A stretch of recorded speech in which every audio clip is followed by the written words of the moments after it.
So do I, and I was there for the early days of TNA. For those of you who didn't have the fortunate of being around during the early days of TNA started off as a partnership with NWA. That's why if you see old footage of TNA, it will say NWA TNA, because in the early days they had a partnership. In fact, they were using the NWA World Championship as their World Championship for a while until about maybe 2005, 2006, maybe 2007. TNA finally introduced their own iteration of a world championship. That's why if you see old pictures of Jeff Jarrett in early TNA days as a world champion, as you can see here in this picture, it is the NWA World Championship when it was recognized as a partnership still. And the only reason why TNA truly became a thing is because back in the day when Vince McMahon bought WCW, Jeff Jarrett was still under contract with WCW, but literally live on TV, he fired Jeff Jarrett because of his stint with the Intercontinental Championship back when he was still under contract with WWE/WWF. So as petty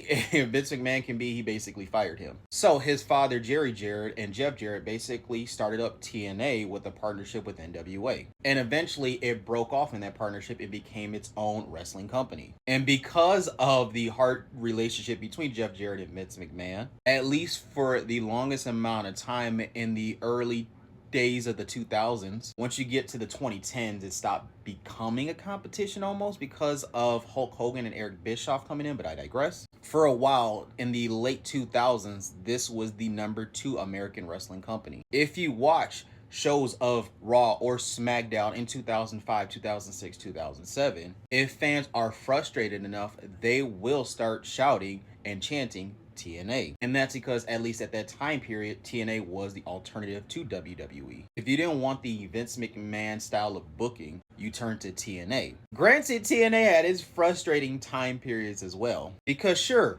during a time period in WWE, people talk about Triple H's reign of terror with the World Championship from about 2002 to 2005. But there are a lot of people who will say the same thing about Jeff Jarrett in the early TNA days. Remember the phrase or even the match, King of the Mountain? That came from him.